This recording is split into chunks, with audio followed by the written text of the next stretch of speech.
तो दोस्तों Indus bank ने अपने Q2 के नंबर को डिस्क्लोज कर दिया है। तो चलिए देखते हैं क्या है Q2 के नंबर्स के अंदर। डाटा लाख्स में दिया गया है, मैं आपको क्रोस में बता रहा हूँ। तो देखिए पिछले क्वार्टर की बात करते हैं तो पिछले क्वार्टर में कंपनी ने 14,420 करोड़ का टोटल इनकम जनरेट किया था। पिछले साल 14,870 करोड़।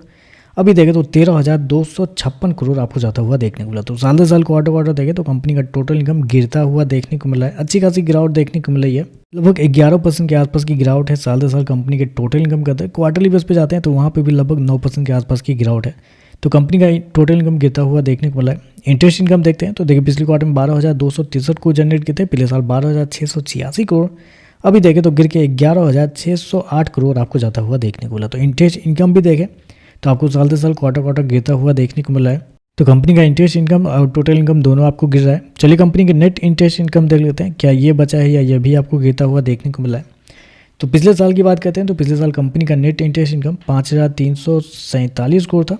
पिछले क्वार्टर की बात करते हैं तो पिछले क्वार्टर में कंपनी का नेट इंटरेस्ट इनकम 4,639 करोड़, जबकि इस क्वार्टर में देखते हैं तो कंपनी का नेट इंटरेस्ट इनकम 4,409 करोड़ आपको जाता हुआ देख लो। तो यहाँ पर भी देखें तो आपको साल दर साल क्वार्टर कंपनी के NII आपको गिरते हुए देखने को मिल रहे हैं। हालांकि मेरे पास कुछ मार्केट रिपोर्ट है कंपनी के नेट इंटरेस्ट इनकम को लेकर, जो कि आपके सामने आ चुका होगा। उसमें अगर आप गौर करते हैं तो हर एक ब्रोकर का अपना अलग मतलब राय दिया गया था, अलग अलग लेवल्स दिए गए थे, क्योंकि बहुत बड़ा डिफरेंस है।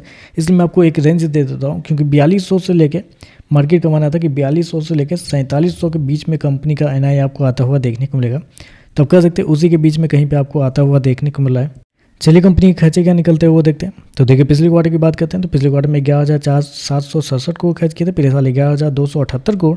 अभी देखें तो कंपनी खर्चा 11,228 करोड़ देखने को मिला। तो खर्चे देखें तो खर्चे आपको बढ़ते हुए देखने को मिला है।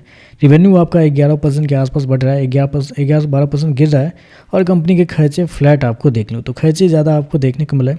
प्रोविजन देखते हैं, प्रोविजन क्या हुआ इस क्वार्टर में।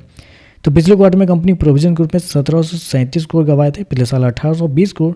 अभी देखें तो 2,622 करोड़ आपको जाता हुआ देखने को मिला है। तो प्रोविजन देखें तो प्रोविजन आपको साल से साल क्वार्टर बढ़ते हुए देखने को मिला है। हालांकि पिछले क्वार्टर में जब कंपनी के कुछ प्रॉब्लम्स पाई गई थी, उसके बाद से कंपनी के प्रोविजन बढ़े थे।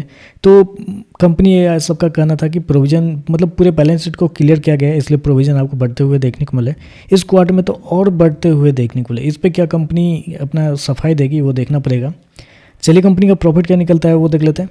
तो देखिए पिछले क्वार्टर की बात करते हैं तो पिछले क्वार्टर में कंपनी 684 करोड़ के प्रॉफिट में थी। पिछले साल 1,325 करोड़। अभी देखें तो कंपनी 444 करोड़ के घाटे में जाते हुए देखने को मिले। तो कंपनी आपको लॉस में जाते हुए देखने को मिली है।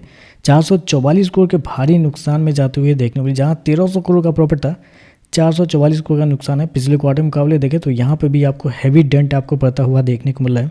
जबकि मेरे पास कुछ मार्केट रिपोर्ट है कंपनी के प्रॉफिट को लेके भी, जो कि आपके सामने आ चुका होगा। मतलब किसी भी ब्रोकर का मानना नहीं था कि कंपनी के जो प्रॉफिट है वो आपको लॉस में जाते हुए देखने को मिल सकता है, क्योंकि 240 करोड़ से लेके 800 करोड़ के आसपास का मार्केट का अनुमान था कि कंपनी का प्रॉफिट आता हुआ देखने को मिलेगा।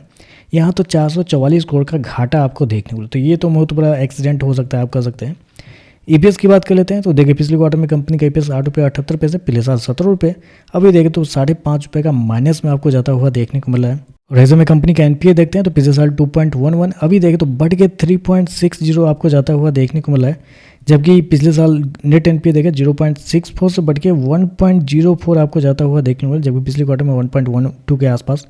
ओवरऑल देखा जाए तो नंबर बहुत ही कमज़ोर आपको देखने को मिला। अच्छा हुआ कि इसको निफ्टी 50 से हटा दिया गया है, वरना ये एक्सीडेंट की वजह से निफ्टी 50 को गिरा भी सकता था। ये ओवरऑल देखें तो नंबर बहुत ही कमज़ोर आप कर सकते हैं, क्योंकि रिवेन्यू मतलब NII आपको गिरता हुआ देखने को मिला। प्रॉफिट तो छोड़ दीजिए, मतलब मुनाफे से कंपनी घाटे में जाते हुए देखने को मिला है।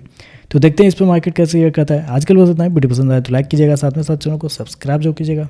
धन्यवाद।